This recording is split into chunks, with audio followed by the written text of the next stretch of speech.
This is NBA Talk. I'm Erik Torenberg, joined by special guest Dan Barto, Head of Player Development at IMG Academy, along with my co-hosts Reuben Torenberg and Frack. Let's dive in.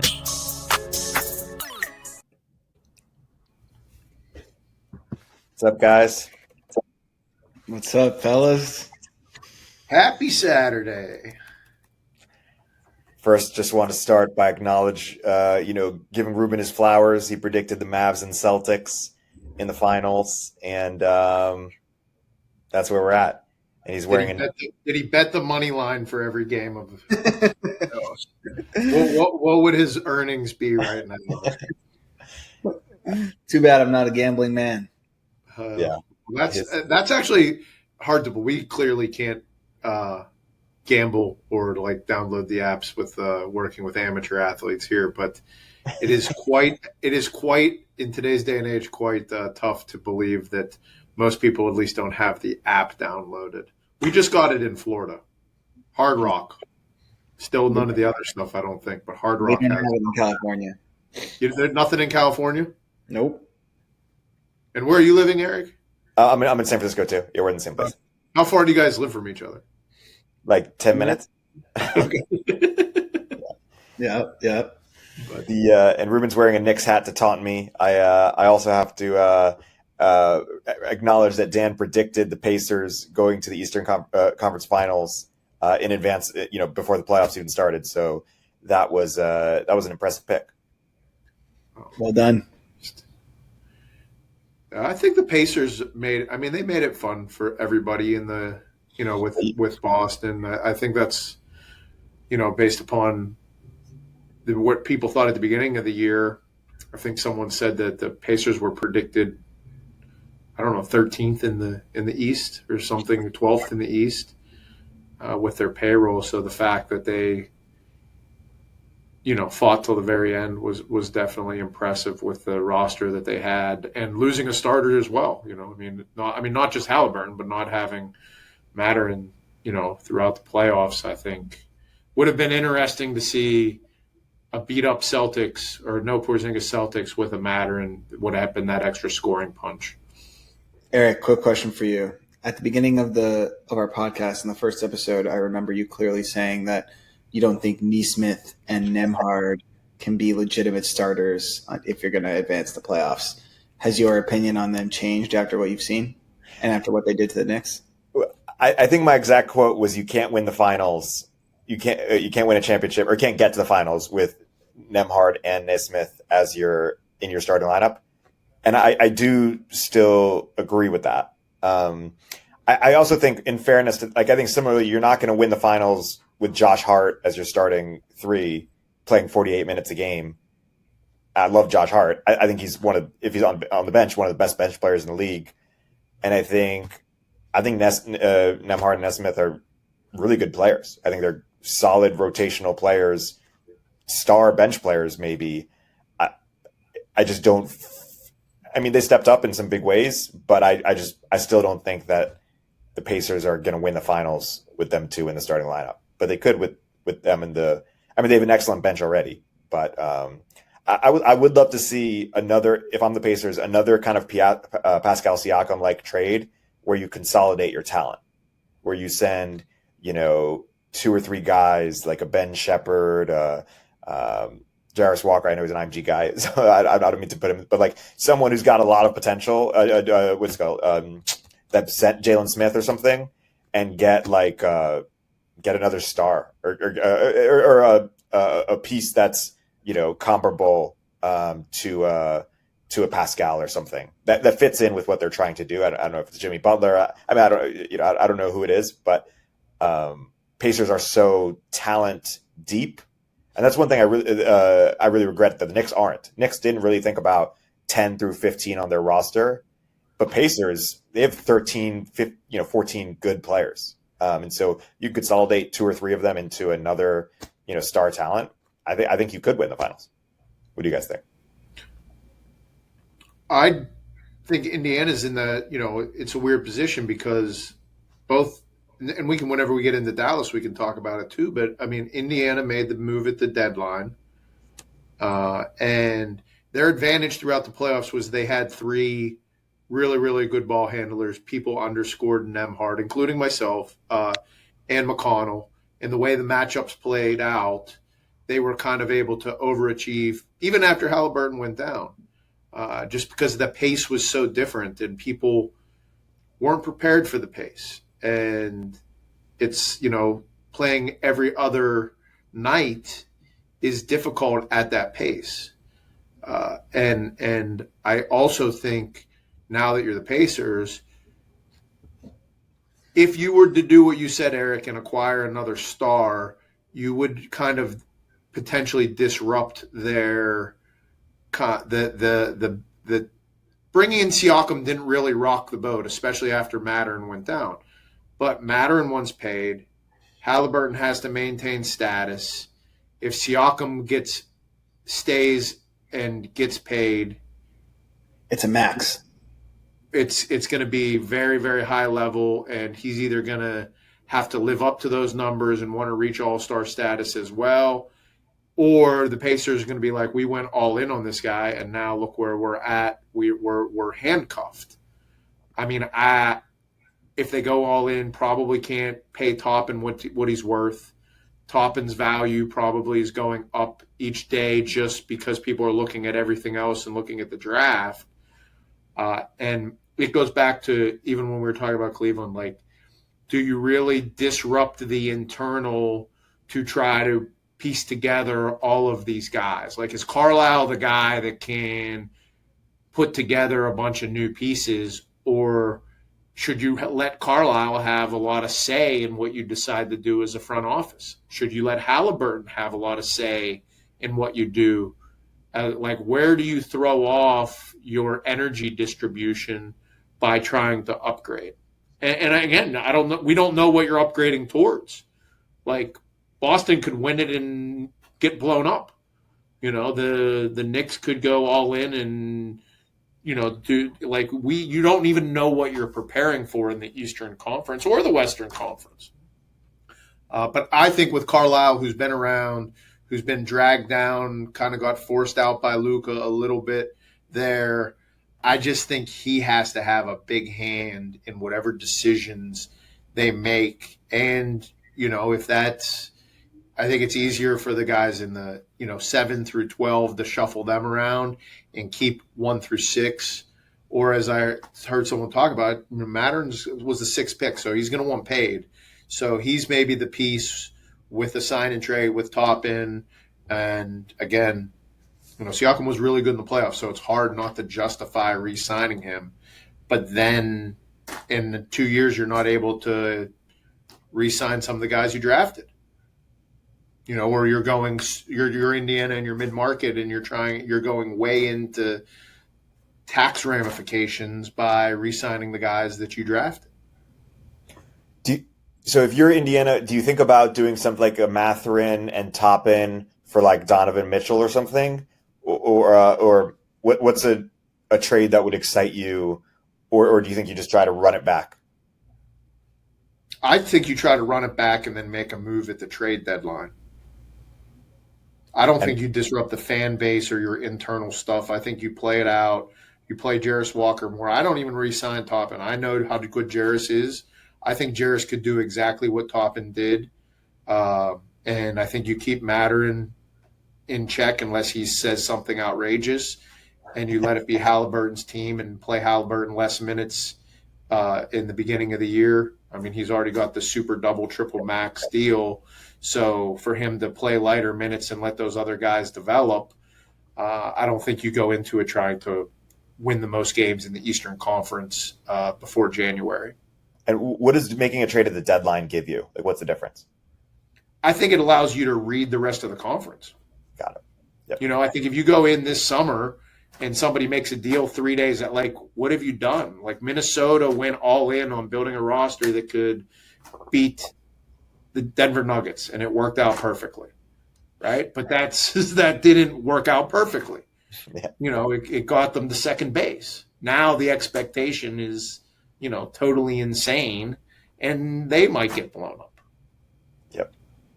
And that's how all these owners are thinking. These owners don't have a problem blowing things up. The fans do.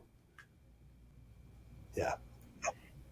The Especially fans over 30 years old. They just can't wrap their head around constant change.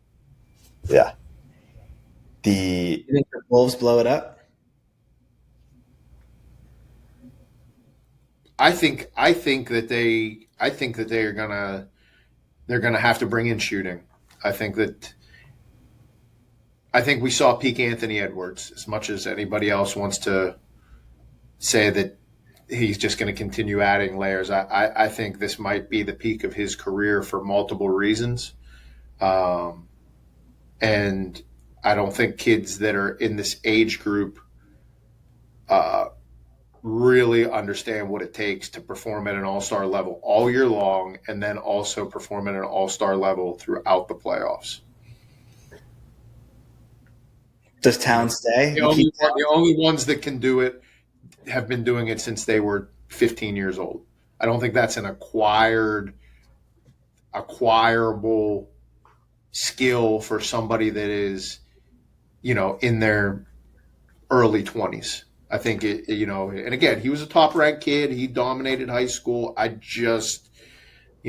think he had the screeners, and he had Mike Conley, and it's going to be that last jump isn't something he's capable of, especially when that first big check cashes. Do you keep Karl Towns? I mean, he's probably the only piece that you can move, and what you think he's worth today in a trade by July will be 0.75 or 0.6. I think that people just overestimated values, contracts, where things are going, and what they can get for people. And for years, agents and owners just found everybody wins situations. And you can't do that with the way that the new collective bargaining agreement and the taxes and the 15-player roster, it's so difficult moving forward to do that. And then you have unrealistic expectations. So the player's going to have to decide more opportunity or more money. It's not going to be everybody wins perfect scenarios. Yeah. Which for the Knicks and the Timberwolves and the Lakers and the Phoenix Suns, I just don't know if those organizations see it coming. Even Boston. See what coming exactly? Just how difficult it is to both build your team, keep people happy, and be looking in the rearview mirror for what could be coming from the players side of the negotiation or demands. And what's changing is that players are getting more leverage and thus making more money in deals, or what's changing? Well, more money in deals, and then with the changes in the tax thresholds. If you're the Minnesota Timberwolves and if you want to run it back, you're running it back. I think they're at 196 million, so they'll be already kind of handcuffed. But you made the Western Conference Finals. You're going to now pay $60 million in tax. In the Indiana 75. Indiana Pacers pay $0. So you're the owner, and you're just writing a check for $75 million just for the opportunity to maybe run it. I'm not that, and I think with the you can only be in the tax for there's just so many more layers that you have to plan for, because to re-sign your own players at these new max and super max and to have flexibility, you just can't do it. That's why the teams that stack picks actually have the flexibility. Why? And when people pay tax, they pay tax to the NBA. Why does this tax even exist?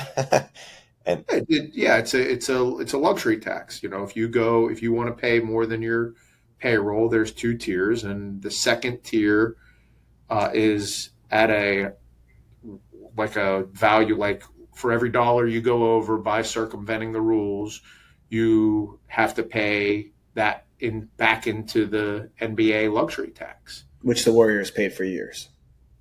And And I guess Correct. why do They didn't beat the system. But they figured out the formula ahead of time, and I don't know. We'll see who figures out the formula. Maybe the Timberwolves did figure out the formula.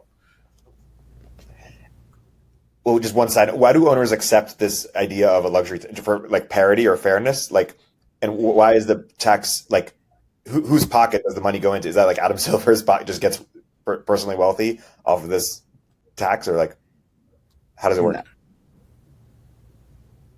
Do you know? I don't know the full ins and outs of it, Reuben. I didn't know if Reuben was going to say anything, but I mean, it doesn't.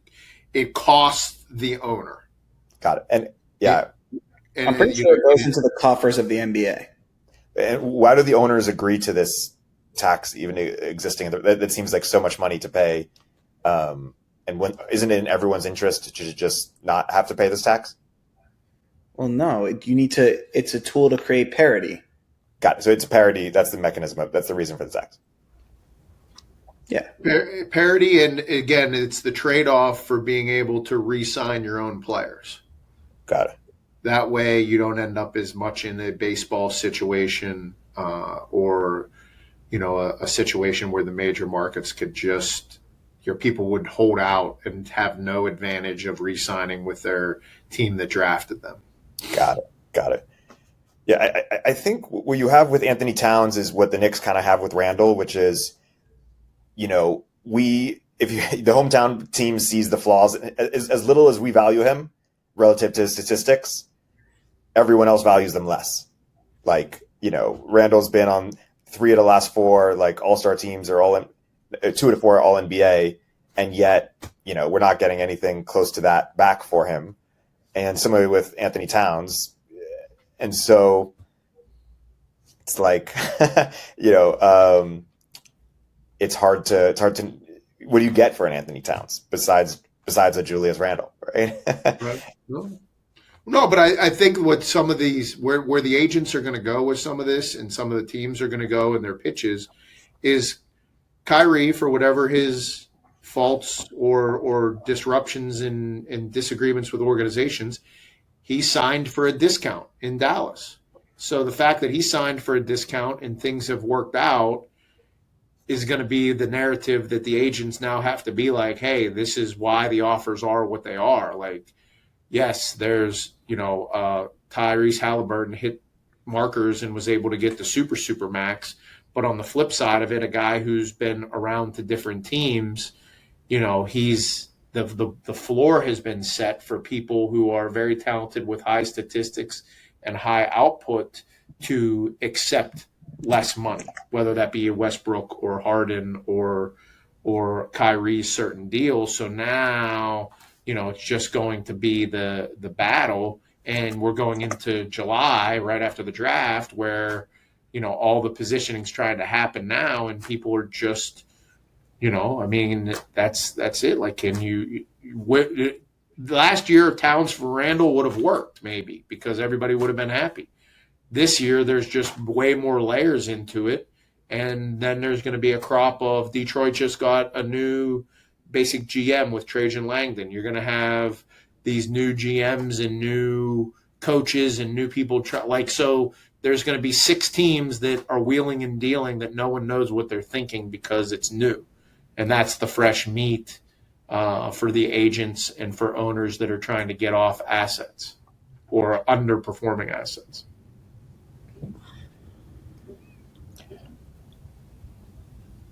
Yeah, for what it's worth, I'm not sure if I'd rather have Towns than Randall. Maybe I need to watch more Towns, but it's close, but it's not obvious to. I looked at it earlier today.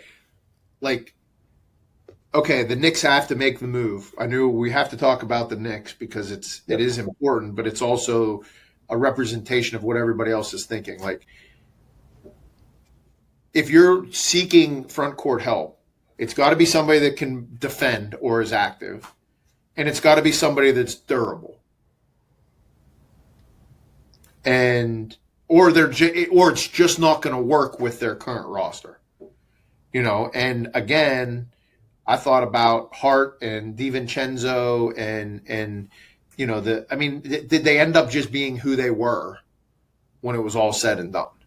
You know, did they just end up being who they were? And if you got the best of them for some of these playoff series and late in the season, what do you need to balance them out? Because they're probably not going to produce at that same rate next year. Right. And did you see any options that excited you? I mean, with Hardenstein leaving, I've said before, I think Capella is a fit because he's mainly defensive minded, and he is a more durable rim protector than Robinson, and he's very good at getting out of the way, if that makes sense. Like when you play with Trey and DeJounte and Jalen Johnson, and so like he's very good at we call it circling out, like when the drives come and hunting the offensive rebound and trailing the play and turning it into a handoff. And, so I like some of the options there. Atlanta has a top pick. And if they bring in Sarr, they should play him from day one. And then, the other name that's, I don't know if I agree with it defensively, but Jonas Valanciunas played 82 games this year. Wow. Vujacic played 76 games this year. So that means in Knicks terms, they're probably good for 60. Robinson played 39. So I'm just saying, like, when you think about it, and you figure that, I mean, you can't pay Hardenstein $100 million. I mean, he's been in the NBA for 7 years. Was this his best? Wait, do you think he's leaving? It's news to me that he's leaving. No, but I mean, they're saying he's on. I mean, it came out yesterday. Hot teams are willing to pay him $100 million. Who's going to pay him $100 million? The Pistons. It said OKC was one of them. Yeah, Pistons, OKC. Like, these teams have money. The Spurs have Orlando, $22 million. He's not that good. He's not going to start in OKC. Why are they going to pay $100 million? Didn't you tell us he's the best bench player in the whole NBA? I told you he's the best backup center in the whole NBA, and is the best backup center worth $100 million? Is he going to start over Chet Holmgren?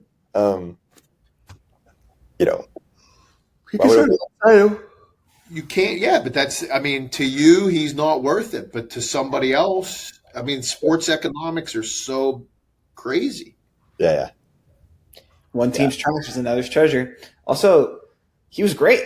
You loved him the whole playoffs. Yeah, I'm a big fan. I'd keep him for 80. I mean, I don't know what is the price at which I walk away, but it's interesting. I did. One of the Knicks analysts is basically saying that if we're going to trade Randall, this offseason is like the best time to do it because of the new rules kicking in, because of some other factors, Randall's extension, bogey. I didn't quite understand the full sense of logic, but he basically predicts that if we're going to do it, now is the time. We'll see. What do you think? I'm not anti-Randall because he does play hard. But do you ever see like his workout videos? No.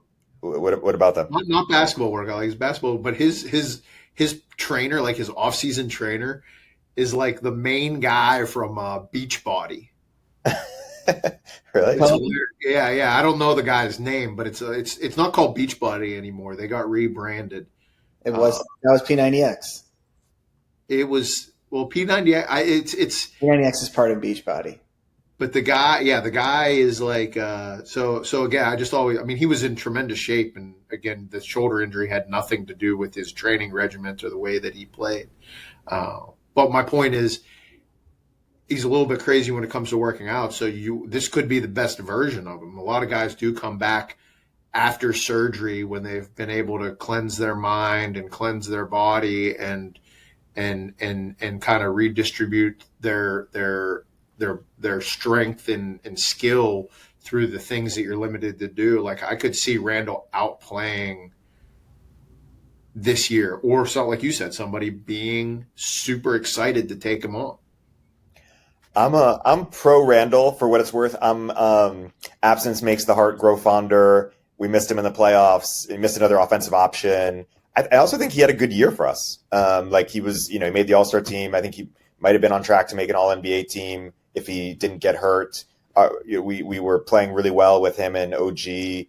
And he brings a toughness, and I think he's matured a little bit. He hasn't performed in the playoffs yet, like performed well. So I'd like to see that.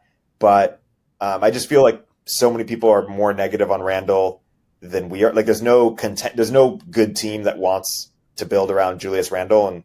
And so I don't feel like we're going to get I'd be excited about trading Randle if it gets us Mikal Bridges or if it gets us, even though there'd be a trade-off. Mikal Bridges is not the offensive option, not even close that Randle is. There's some trade-offs there. Or if it gets us, Randle plus Hardenstein or Mitch for Embiid or Giannis or Booker or Durant. I don't know. I would do something like that. Outside of that, I'm down to keep. I mean, the bear case for Julius Randle is it turns into what the Bulls have with Zach LaVine, which is the asking price was too high. They could never trade him, and now they basically want to get rid of him. Give him for free or something. You know where he'd be a good fit? Where? Oklahoma City. Randle? With the way that he plays and their style of attacking and the changes that they need to make the next jump in the Western Conference. Who could we get for him? It would probably have to be a three-way trade. It would probably have to be, but again, with the way that they just constantly attack and attack and attack, and the fact that they need some more frontline physicality if they're going to compete with Denver or Minnesota. Like, I don't know how the deal goes down, but that would be in the same way, like you said, if somebody's willing to move out of Phoenix or Phoenix is willing to do a three-way trade, like that's how you have to think if you're in the Western Conference, right? Yeah. Like you got to think that they're running it back, that the Lakers and Clippers are going to be like you're prepared, you're building your team. Yeah. Not to beat the Nuggets anymore. You got to build your team looking out both sides of your eye, looking out both sides of your eyes. Yeah. I didn't hear you say Dallas. You think it's fluky? Gafford and Washington come back. Kleba. We got to talk about the finals here at some point, but the personnel. Yeah, let's get to it. The personnel of the Mavs, like, the Mavs just need one more ball handler. I think that's it. Let's talk about first.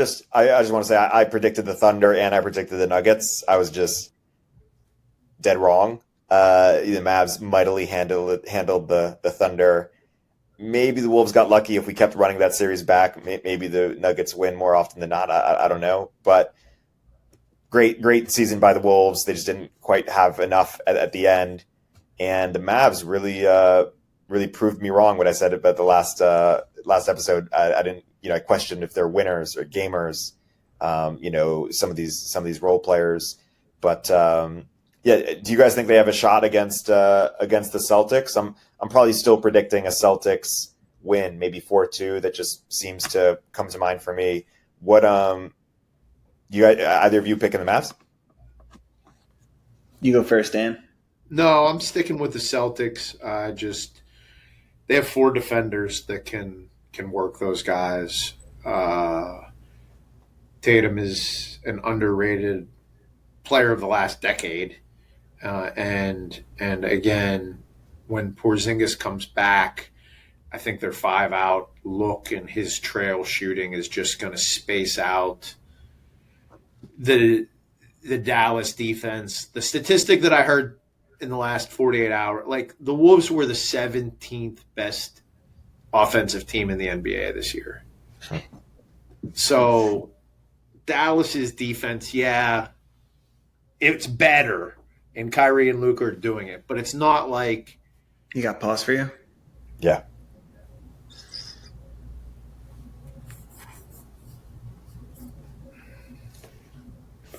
Just give him 10 seconds. Am I there or no? Maybe you want to jump in? I got Celts in 7. I think it's going to be a back and forth series. Despite them having 4 good defenders, I think just no one can stop Luka right now. It's going to be – I think Mavs are going to take an early lead and Celtics are going to have to come back. Like, I got Mavs in game 1 and potentially even game 2 in Boston. I don't think it's going to be any sort of step over series. I just think when it comes down to it, like, Celtics have had good fourth quarter execution, but they've always been a little bit finicky. That's always been the knock on them in past seasons. And I think the Mavs are going to steal at least 1 or 2 of these. I think when it comes down to it, of course, Porzingis is going to be huge. But every time he plays, Luka's going to just bring him right out. And he cannot guard Luka. I think they're going to end up playing Horford more than they play Porzingis. He's just a little bit like more fleet of foot. But in the end, I think that Tatum, Brown, White, Drew combo is just way too much. Way too much for anybody to stop. And I think they're going to end up winning in 7. Reuben, do you remember where we lost Dan? What was he saying? He was pointing out specifically the Porzingis 5-out scenario and how that was just going to cause huge problems for the Mavs defense. No, and I thought that Washington Gafford, obviously, and Lively, the lobs, like Porzingis just being in the game makes that lob such a different play now in the half court. So for Dallas to be successful, it probably would need to be a higher scoring affair, which just plays back into the Celtics' three-point shooting and attacking mentality. And again, at every position, there's more length and higher IQ than just came out of the Minnesota defensive units. You know, I mean, Gobert is obviously defensive player of the year, a little bit slow. Towns, slow reactions. McDaniels overemphasizes all of his movements, gets thrown either way, extremely long, gets thrown. He's their best defender, gets thrown off balance a ton. Naz Reid, slow reactor. Like, so as good as Luka was and as good as Kyrie were, Kyrie was really good when it became 4-on-3 and Luka was being double teamed to take the ball out of his hands. And then Kyrie again was now playing 4-on-3 against everybody that's a step slow and only makes 70% good decisions. Boston's just not going to do those things. And they're just more cerebral. And again, the only fear I have is like you said, Luka, if he goes into some stratosphere that is MJ, Kobe, the best that we've ever seen. Like he did in the last game, he was in video game mode. Like the ball was barely touching the net. That was insanity. Quarter. Like it was ridiculous. And one thing that I just looked at was there's 2 days rest in between all the games except for one. So between games in 3 and 4, there's only 1 day rest. So that 2 days, that helps Kyrie and that helps Luka and that helps Dallas especially. Helps Porzingis if he's only at like 80 or 85%. But I think that, again, coming out when you have just that 1 day of rest in between, it's a big deal in a series. And I say from the rest standpoint too, that also helps PJ Washington, Lively, and Gafford, who literally have been setting tremendous illegal screens for 3 series and having to all they're doing is roll, dive, catch a lob. Like that's physically taxing. I know it's fun and their rotations have been good, but that's physically taxing. Now it's gonna be a whole different type of scenario, and now they're going to be in their 4th series. So will those young guys who have been so great and never been there before, like the space changes, and I just don't like it. From a where the shots are going to come from and the types of shots, and then the momentum is just going to kind of slow down, in my opinion, for Dallas. What do you think, Erik? I pick Celtics in 6. I think their starting 5 is just better. I think one thing I'm surprised by Celtics is how not deep they are. Unless I'm really underestimating Sam Hauser or Tillman or Cornette, I'll give Peyton Pritchard his flowers. Pritchard's good. He's become a good bench player, but I just don't get it. I feel like I know their salaries are so top heavy in the starting 5, but I feel like Dallas is 13 deep or something. Is Tim Hardaway getting DNPs now, or is he just injured? No, he's getting DNPs. They're playing Hardy. They're playing Exum. Kleba just came back. That's how bad. Luka and Kyrie.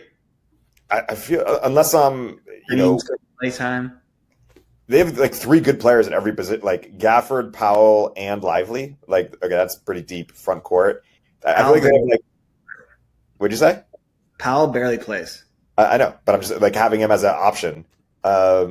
Meaning they're really deep. Should they be full court pressing the Celtics and trying to tire them out in the same way that the Pacers did to the Knicks? Because Celtics, they're just not deep right now, and Mavs have a lot of guys who could play.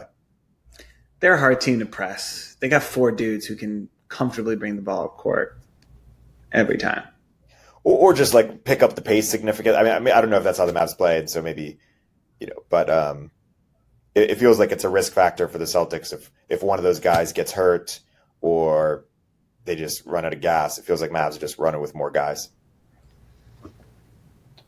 You're going to have to Boston's going to have to show up in the first quarter of games. They're not going to be able to play from behind. You mentioned, the Tim Hardaway Jr. It's been great to watch Dallas morph each series. First series it was Cleveland, then it was Washington and Gafford. Now this series, we saw Exum, we saw Hardy, we saw, guys being comfortable when Luka being comfortable just getting off the ball and standing in the corner because he had belief that his guys were going to make plays. And that's where Boston, again, if Boston gets behind and their bench isn't going to be able to help them come back from behind. So if you're Dallas, you're trying to get into Tatum and Brown's head. You are trying, Luka and Kyrie could alpha them. Maybe Kyrie has some secret sauce from the time that he was there that he can use in their recipe. And Jason Kidd could try to punk Mazzulla a little bit. That's the psychological aspects is where you don't know if Boston, let's say Dallas blows Boston out. I don't know if Boston can definitely respond. I don't think that's going to happen. But same way, if Porzingis comes out and he's limping after 10 plays and then Drew Holiday gets elbowed in the head, that stuff happens. This is the finals. It's going to be physical. And those are the types of ways that it can sway quickly. But Everybody healthy, all things even, cancel out any of the psychology. I just think the space and the shots that Dallas is going to get is going to be completely different in this series. And they don't have an answer unless that answer would be, Jaden Hardy scoring 20 a game. My contrary or just random opinion is I think more teams need to think about the 10th man through 15th man on their roster, seeing people go down in the playoffs, seeing depth matter. And right before I looked, I couldn't even name the 10th man on the Celtics. Reuben, could you? Cornette, yes. So I see Pritchard, I see Hauser, Horford when he's on the bench, was a 6th man, and I see Brissett, I see Luke Cornette, and then after that, there's Jaden Springer, with Tillman, I guess. But I feel Aiden Springer, IMG. We got another IMG guy in the finals. We have three guys in the IMG finals. Let's go. Springer was solid in Philly. Shea Brissett was a summer camper, so we have 4 if you count summer campers. Excellent. Then you got 6 right here. Huh? Luke Cornett trained here too, so that's another one. He did his pre-draft training here. So did the Torenberg bros. Yeah, exactly. Camp starts on Monday, by the way. Amazing. Yeah, I feel like that's a miss by the GM or by Stevens or whoever. Like, I don't know what really goes into how you think about architecting that roster, but I'm surprised they didn't get more people on a veteran minimum or just. I feel the Lakers were always able to get like pretty good players, like 11 or the LeBron's teams are always able to get like guys to Dwight Howard or whoever, I don't know, to come in on nothing and maybe play. And yeah, it's. I think that the development of Indiana did a good job developing guys, right, to kind of let them play at that pace and go fast. But like when you have 2 or 3 superstars, it's just they're trying to keep their super max numbers. They're trying to keep their brand. You can't play 13 guys. And then Adam Silver puts in the load management policies, and guys don't want to get PR'd under the bus with trying to, whether it's the organization getting fined or the player just looking like something's wrong. Like Silver played the media perfectly. Like if you sat out games, people came after you. If you don't score 20, if you're a starter and an all-star and you play a full game and you don't score 25 points, you have 15 people writing about you're useless. So how do you play 12 guys? How do you play 15 guys? There's the outcome of the system is not conducive if you're the GM. You will literally, if you don't lose your job, you will be miserable because you will just be meeting with players and agents 24 hours a day and then recapping with the owner to fill him in on what's going on. And you're an irrational owner most of the time. Yep. It's interesting. We talked about the Knicks. Well, is there anything more you guys want to say in the finals? Because I want to talk about a couple more teams and what you would do this offseason. I just want to point one thing out. We talked about and this is Dan Barto conspiracy theory. We talk about the not wanting to pay the tax, right? And now we just see Ty Lue get whatever $14 million a year to be retained. Our team's going to start building around the GM and the coach being the superstar with more flexibility away from the players. Interesting. And what I mean by that is like Thibodeau is coming into an extension. If Thibodeau just quit today, or if he got extended today, he's going to, let's say he gets extended for $10 million a year. That's up from $8 million a year. If he just quit today, he's worth $15 million a year on a new deal after sitting out a year. If Brad Stevens quit today, his contract doesn't count against the cap. What's to stop Phoenix Suns or Miami Heat because Pat Riley might retire, or the Cleveland Cavaliers, if they got a new owner, from paying Brad Stevens $100 million for 10 years to go be the president of basketball operations? Like the guy from the Pistons, Monty Williams, signed a $12 million, $14 million a year. Ty Lue gets $14 million a year. Popovich is getting $14 million a year, and they won less than 20 games.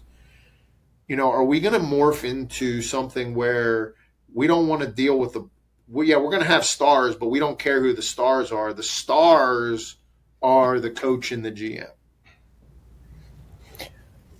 Because people want to come play for them. And we'll always be able to be competitive and have a shot if Brad Stevens and Tom Thibodeau are at the top of our organization. 2 questions. One is, does the coach did these salaries count against the tax too? Like, are they at the expense of the player? Oh, God, it's totally separate. Just organizational expense. Yeah. So it's not mutually exclusive, or it's not a trade off, although it is money. So. In your world a little bit too, and now these guys are getting phantom equity. Yeah. Interesting. So, I mean, how much pull do these guys have? Like, if the Pistons got Tyronn Lue, or whoever, name your coach, are they all of a sudden, is Durant, or I don't know, who are they getting started? Like, do you really think coaches move players in this way? Like, if any coach went to the Pistons or the Wizards, or I'm just thinking of other hopeless franchises, that they would suddenly, Chicago, that they would suddenly become winning. I just think something has to counteract. If you're an owner, you have to counteract. Like, then we said there's rumors of Tatum already wanting out of Boston. They might win the championship, and Tatum might demand a trade. KD and Kyrie demanded out. LeBron is toying with the Lakers right now of so if you're an owner and you're trying to think outside the box for what the next move is to create the Golden State dynasty, I mean, let's face it. Like, did Steph Curry and Klay Thompson do it, or was it Bob Myers? I think it was Steph and Clay. And you could, but you would, a jury would have to listen to the argument that it was Kerr and Bob Myers. Right. I think. And now look where they're at.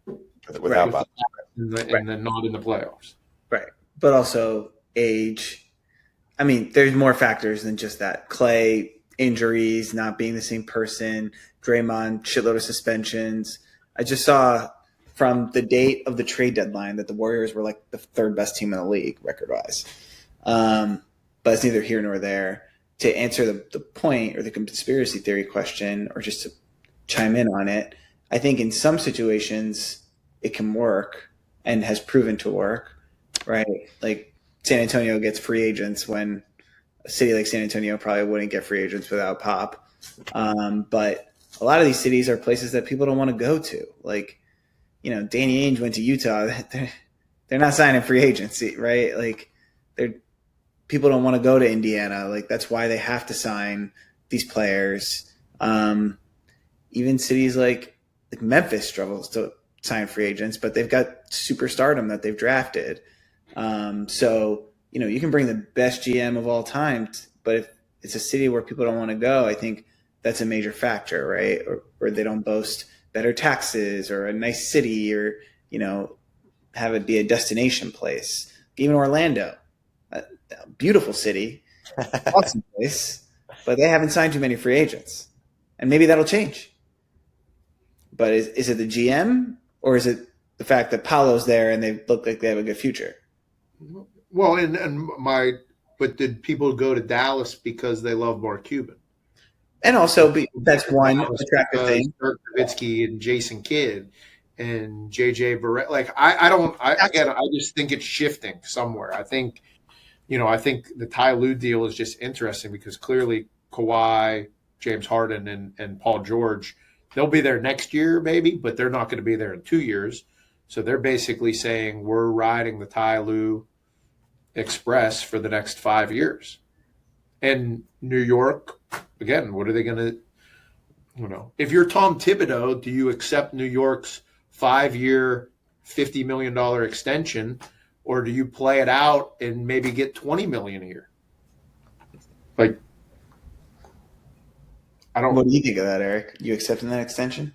I don't know. It depends what Tom Thibodeau is optimizing for. If he's optimizing for money, he should maybe not do that. But I think Tom Thibodeau, he's 66 years old. I don't think he's optimizing for money at this point.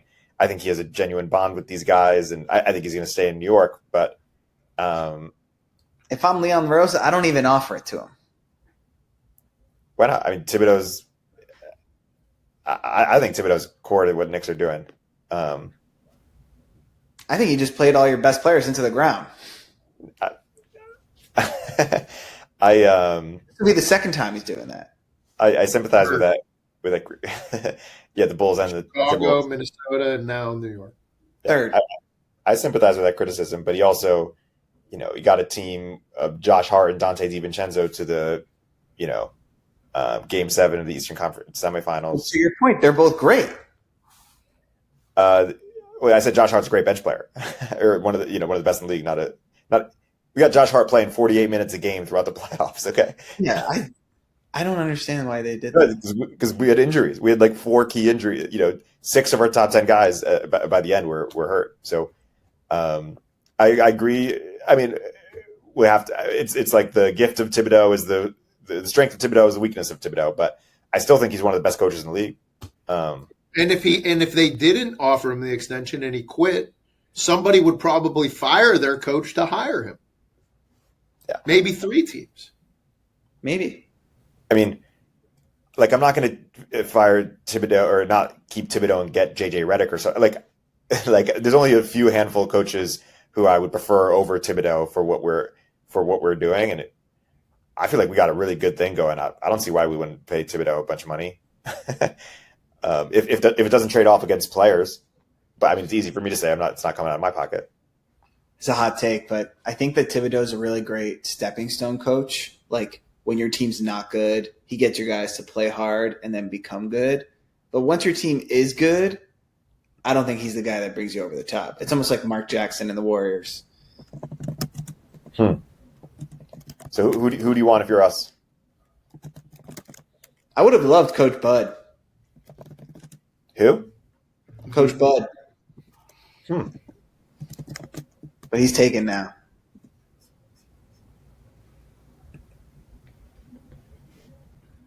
Give me Phil Jackson. It didn't work the first time. He was the GM. Yeah. Yeah, it's interesting. I have a random question. Dan, I remember a few years ago, you were still, this is several years ago, but you were post Philly, you were still high on Ben Simmons. I've been rooting for Ben Simmons to come back and be a factor, and what's he worth? The veteran minimum? Is anyone going to pay him anything? Like, do you think Ben Simmons is still in the NBA, or is he like a Roy Hibbert? Just like, I don't know, just crashing fast. No, I think such a weird deal in Brooklyn this year. They tried to build the offense around Ben Simmons with a team that had just been to the playoffs, with a team that had some emerging stars, without really considering the defensive side of the ball. And it just progressively got worse, and that just became the ultimate, blame game all the way through the deadline, all the way through. Then they were even worse, and you saw the regression of guys outside of maybe Cam Thomas, I think, actually started to figure some things out in the last 20 games. I don't think that Ben Simmons was at fault. I don't think that any organization should have built an offense strictly to hide a player's weaknesses. From the games that I did watch, and I probably watched 30 of them, there's some personal interest. There's a place for Ben Simmons, even with his limitations, when healthy. I don't know how injured he was. I don't know exactly what happened. I think when guys have back issues, just like we talked about Julius's shoulder, like, back issues are bad. So if you feel a little twinge and you've had some back issues and you've had some back procedures, does that prevent you from playing? I don't know. But if you tear your back a second time, you're basically now no longer a valid player. Like, your insurance exemption when it's a back injury, or I think it's like third knee injuries is the other one that basically the team's just going to try to get you to retire so you come off the books, like we see going on with Lonzo Ball.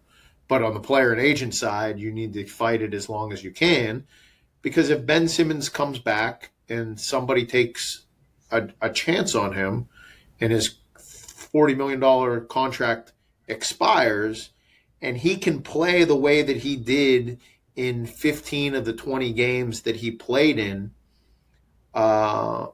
then he could get another 70 million. I don't want to say he's going to get another 100 million, but he could get another 70 million. And again, I mean, you look at the way Indiana plays, you look at the way that OKC plays, you look at the way Sacramento plays, you throw him somewhere, San Antonio, which already plays a weird style anyways, where he's not going to demand shots necessarily.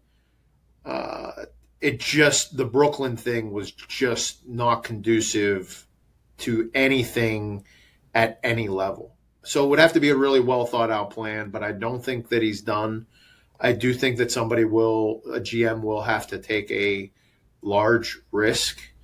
And it might take another year. You know, he might just end up saying that he's got to tweak back and only play 40 games for Brooklyn, because it's not going to work in Brooklyn unless they get rid of Mikal Bridges. So if they trade Bridges and they completely tank, and then they're like, "Hey, Ben, ride it out. Now we don't have any other." I mean, look, but Ben Simmons and Spencer Dinwiddie and Cam Johnson and the guys that he was playing, Nick Claxton, who has very limited skill set as well, like Cam Thomas, who dribbled the ball way too much as a second-year player. There just wasn't any conducive parts to it. But I don't blame him completely, and I don't think that he was actually fully incapable of playing. I think it was a brand save. You know where I'd love to see him? And maybe it's not fair because he's already played with Durant, but I'd love to see him in Phoenix. Just push the pace, pass the ball, barring health, play grade D, rebound, kind of fill in the gaps, set a lot of screens. They need a setup guy. I think that'd be interesting. There has to be 4 other skilled guys on the floor with him. When Brooklyn did that, their 4 skilled guys were so bad defensively that it just became literally a joke to watch. Like literally, like you felt bad. And again, I don't think it was even Jock Vaughn's fault. I think it was just a plan that just really, each phase, it just snowballed worse and worse and worse because of the personalities. And who were the bad defenders? Cam Johnson, Dinwiddie, Thomas. Claxton is not. Yeah, I mean, you could, like, basically they tried to play drop with both Ben and Claxton when they were in the game together, and none of the players that they had could fight over top of the screen at all. Right. At all. I mean, like, not even close. Like, guys were coming off, and I mean, Spencer Dinwiddie and Lonnie Walker could a little bit, but I mean, outside of that, there wasn't Mikal Bridges is too upright. He would just, I mean, they were literally playing 5-on-3 defensively. Are Nets one of the clearest in the NBA teams that should just blow it up, like trade Bridges for as many picks as you can get, and just trade everything for as many picks as you can get? Or like, what is, if you're the Nets, what do you think in this offseason? Dan, what do you think? I mean, Ben has 40 million coming. He's kind of got you handcuffed. Claxton is restricted. I could imagine somebody's going to throw a decent amount of money at him. You have to move either Claxton or Simmons. You have to move either Johnson or Bridges. If you blow it up this summer, then the GM probably keeps his job. You got a young coach in Jordy, be similar to the Degnault situation in OKC. But, I mean, you'd have to move everybody. Claxton, you'd have to move Claxton, Bridges, Johnson, and you probably have to ride it. You probably have to ride it out with Simmons for one more year, and then you get $40 million off the books. And then the GM saves face, and the young coach and the GM move forward in 2025, 2026. And here's the beautiful thing. They were very difficult to watch. They led the league in attendance. Percentage of games sold out, and percentage of games at ticket value. And if you're the Nets, who do you build around? Like, do you keep Finney Smith? I mean, are we long-term believers that Cam Thomas is like a starting guard for a winning team, or who do you build around? Because they tried to build around Bridges, but it seems like he's not that number one guy, and it seems like he's gonna want too much money for it to be worth it. They're not going to win with him unless they bring other star who do you keep besides Simmons? I don't. I mean, again, I think you keep Simmons and Cam Thomas around for this year, and you probably get off of both of them as well, and then you can go after every free agent you want once the new CBA and kind of people have played their cards a little bit. Maybe you get rid of Schroeder too. Maybe you try to play these young guys. He's got 1 year. He's got 1 year left. He's out playing soccer games. It's not. He's not. I don't think he's serious about what they would need in a rebuild. This might be the rebuild of all rebuilds. This might put the San Antonio rebuild into shame. Yeah. And again, I think they also could be one move away from being back in the playoffs. I think their playoff team from last year that went to the playoffs could have gone 7 games with this year's Pacers team. But when they tried to put Ben back into the mix, it not to his fault. It just totally derailed everything. I mean, they were a playoff team that was pretty good last year without Simmons. Same team. And yeah. I feel like Cam Johnson regressed. Bridges too. Yeah, the vibes are off. But that's how quickly I think for all these teams it could go south. For Boston, for Dallas, for we saw with Golden State that you just have to you be competitive 3 out of 4 years. That's. Yeah, you can't. The dynasties and the competing for championships every year is just not happening. Yeah. What was the other team you were going to ask about, or other? Well, players? I was just tempted. Oh, so we did the Wolves, we did the Thunder a little bit. I was going to ask the Nuggets. Do you just run it back, or any key changes there? Improve on the fringes, but yeah, you keep the starting 5 for sure. I'm not a proponent of getting rid of Porter, despite him not playing great towards the end. Those guys click. They could easily be in the finals. I think it's too early to quit on that. I mean, you probably have to explore bringing Bruce Brown back. I mean, he's the guy that left that seems to be the utility piece that they may have needed based upon the other teams upgrading. I like Braun. I think he took steps forward. But again, we talked about a little bit with Indiana. People are going to catch up to Indiana's pace next year. You've played it. People have seen it. The newness is over. People caught up to Denver's movement on the perimeter. So they have to try something a little bit different. I think it's more scheme and then recruiting into that scheme than it is one particular player or one particular Timberwolves need shooting. Don't think they should change their scheme. Don't think they should blow it up. They just need to find guys that were shooters that will come in cheap. That probably were winners, so they bring a little bit more culture to help Mike Conley out with the leadership aspect. Denver, it's the same way. It's Jamal, and so you got to bring in somebody that's a even-keeled personality that plays hard every night, that can defend, that can come off handoffs and make open threes. There's a bunch of guys that can do that. It's just who's going to come for the minimums or the exceptions or the small value, or who's in the draft. Who's in the draft that will be a second-round guy that outkicks his coverage. Can they get a Grayson Allen, or do they up level of KCP somehow? Or I don't think that's an up level. Oh, really? I'd rather have KCP, especially on the defensive end. KCP's cash. He's a great player. Lakers should never have let him go. That was the dumbest trade ever. He's great, but wasn't Grayson Allen like the best 3-point shooter in the NBA this season or something? He shot the best percentage. Doesn't make him a better player, and definitely not a better defender. I like KCP. Can we just look at that? Like, how would a Lakers with Julius Randle, Ivanka Zubac, KCP? But that wasn't the trade. I know, but like the guys that they drafted, if they still had them, Ingram, Lonzo Ball, where would they have finished in this year's playoff? Josh Hart out of there, get AD out of there.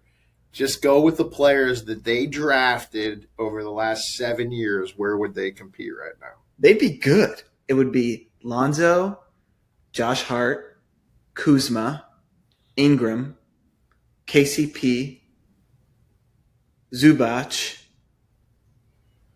It's a solid starting six right there. Top six. What am I missing? D'Angelo Russell?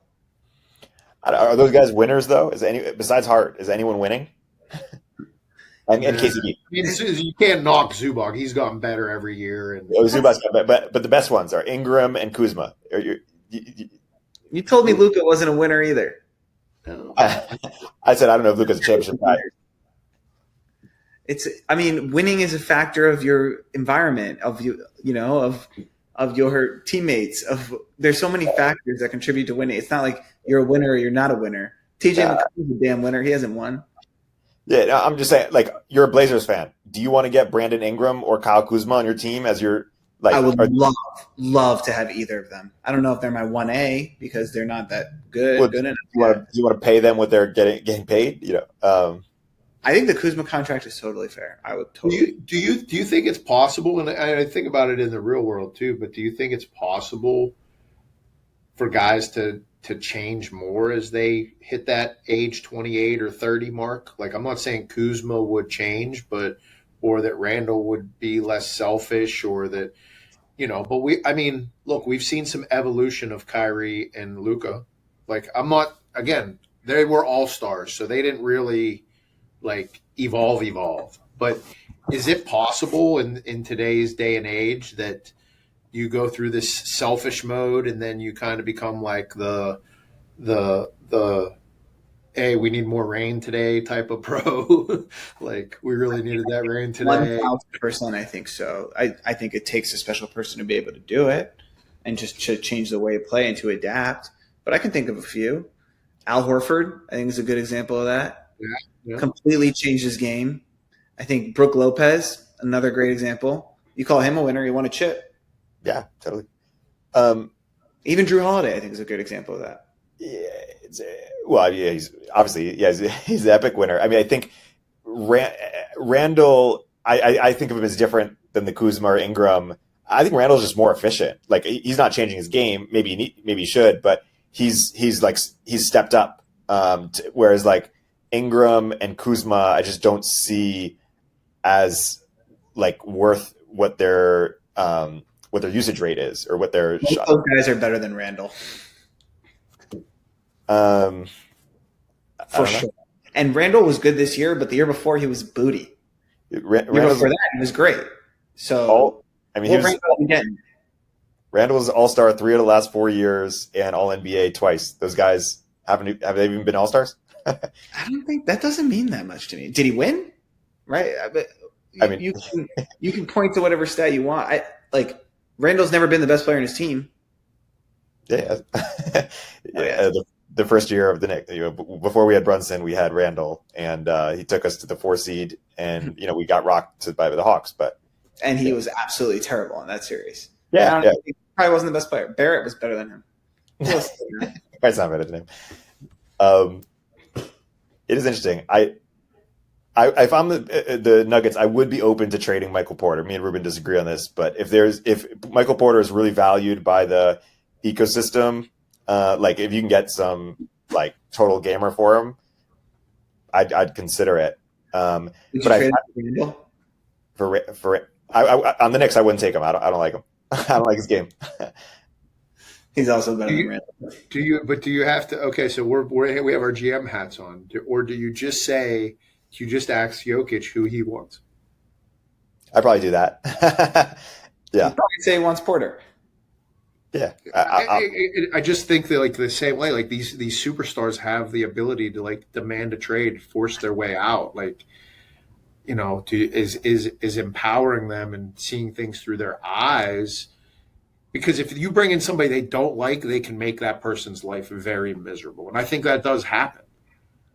Like I think the Heat went downhill. I don't think Jimmy Butler wanted Terry Rozier there, and I think that for whether it was right or wrong, I just think that the Heat would have advanced further had they not made a trade. Oh, interesting. And I think that Pat Riley knows that. I think that's why we keep hearing about Jimmy being on the trade block. But again, I don't. Maybe there is a mutual swap there. There's multiple mutual swaps that work, but I just keep thinking about the psychology. Or do you just go to Jimmy and be like, okay, what are we doing, Jimmy? And he says, I want Hero and Rozier out of here. Nah. Well, I think if you have a Jokic, you listen to Jokic. I mean, Jimmy's 37. I don't know. I thought he was 35. But still, either way, he's on the other side of 30, The wrong side. Yeah, but LeBron's 40 and he just dominates. Yeah, but he's not LeBron. LeBron's one of I know, but I mean, it's like LeBron, you might not want to listen to him anymore. And DM LeBron notoriously has not been that great. If we're just being honest. And I love him to death. That's my boy. He's been okay. He gets players to come for cheap. Yeah, he got the Lakers to trade KCP and Kuzma for Russell Westbrook. He brought the Lakers a championship. He did. That was big time. Are they winning the championship with Kuzma and Brandon Ingram? I don't think so. But you could have. Well, they won with Kuzma. Oh, got it. Yeah, but here's what I would go back to the winners conversation. I just have a gut instinct that people like Kuzma and Ingram are going to end their career winning less than 50% of their games. That is my I think that they would prefer, and maybe more Kuzma than Ingram, to be the number one option or number two option on a losing team. I think probably Jordan Poole too. Then make the changes necessary to be the third option or fourth option on a winning team. And I just don't know if they're good enough to be the number one or two option on a contender. And I think Randall is good enough. Now maybe not championship Randall. Randall, I wouldn't put Randall at he's a winner in the same way that I think Brunson is. Not even close. And that's why we talk about. I'm totally fine with trading Randall if we get something for him. But I think he's just gotten better as a scorer. And I think he's somewhat matured as a team player, at least during the season, to have winning seasons consistently, and put up real numbers consistently. Whereas Kuzma seems like not even close, with the Wizards to be like a winning team. And then Ingram, I mean, the Pelicans are so stacked. I feel like they should be, really like where the Thunder are almost. Like they're just, they've got great players at Zion, and they so weren't that far. And then Zion got hurt, and Ingram was hurt. I mean, it's the little factors play such a difference here. Yeah, but it's if Zion doesn't get hurt when he has 40 points left remaining in that game, that they beat the Lakers, and then for what, the 7 seed or 8 seed. Pelicans have had like 3 or 4 years now with these guys, and they haven't made the top 4 seed once. But they've been hurt every single year. They've never been healthy. And by the way, they only missed the 4 seed by 3 games this year. It was so close. It wasn't like, they were 10 games back. It was right there. They're probably going to break it up. I'm not saying that they won't, but it's hard to say they failed or, they completely fucked it up. And by the way, the Thunder got the 1 seed, but they lost. In the end, it doesn't matter. They went further than the Pelicans. And I think that's where Oklahoma City and all those guys aren't going to get paid in Oklahoma City. So if you don't move off them before you get into the year where they're all playing for their own agenda, we talk about Kuzma, we talk about Ingram, and we talk about Randall. If you look at the way Randall had he signed a 2-year deal when he left, you have to respect where these guys are motivated for their own goals. Is playing as hard as you can showing that you want to win, You know, I mean, again, none of them were taking 35 shots a game. But if you know that someone who averages 18 points a game gets 100 million, that's like, it's tough not to have that in the back of your mind when you know your bench. Oh, like if I bring these guys along and share the ball with them for the first 15 games, then we're going to win more games after the All-Star break. Like, that's absurd. Yeah. It's hard. And I think from 2018 through 2022, through all the COVID stuff, like maybe there's some regression there of mentality and some toughness, but I think there's something to be said for that era of players, their motivation, and then us now. I mean, look, we labeled 6 months ago Kyrie was a loser.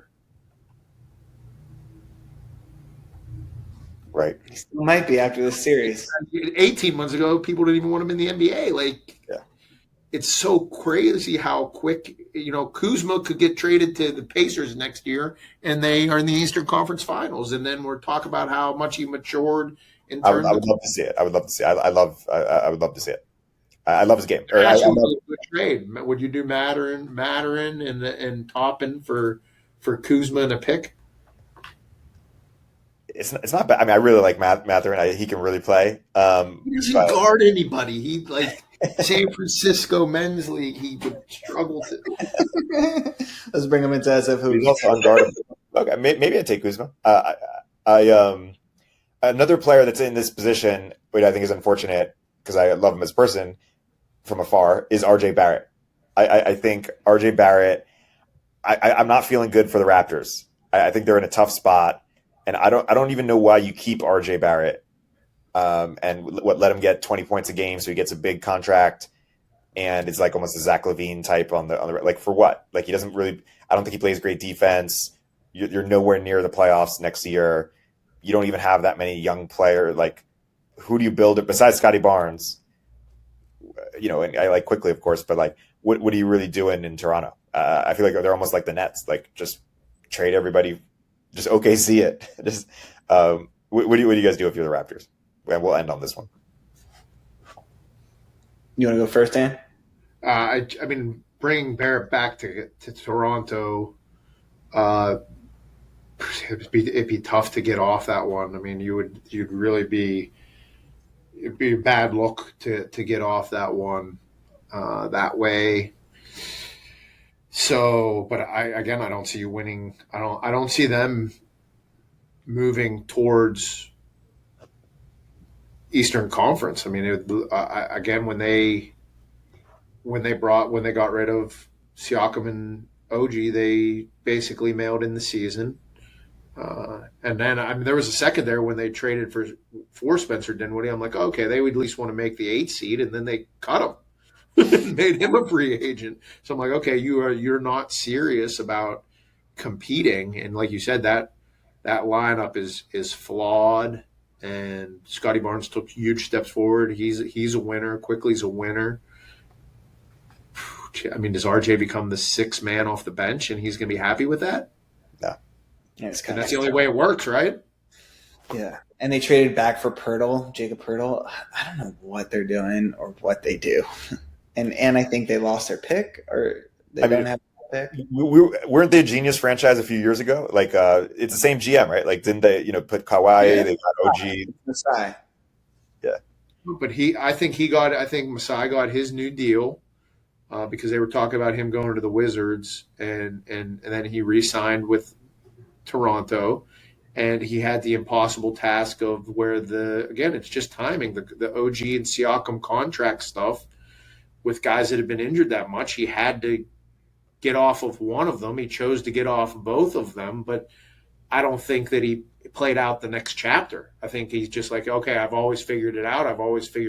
And, eventually he doesn't really need to figure it out. His contract's not going anywhere. You fire a couple coaches, if you trade RJ, like, where are the Toronto fans going to go? They're not driving to Detroit to watch games if they get mad that you traded the hometown hero. Yeah. Yeah. maybe you build him up before you trade him to get the max value out of him or something. Unless there's people desperate for him now. I mean, at one point the Knicks wouldn't even trade him for Donovan, or Knicks really valued him. But I'm very happy we got OG. Anyways, we're over time, so let's wrap here. As always, guys, a pleasure, and we'll be excited to analyze this series and some other teams next time. All right, Gentlemen, take care. Let's go, Mavs.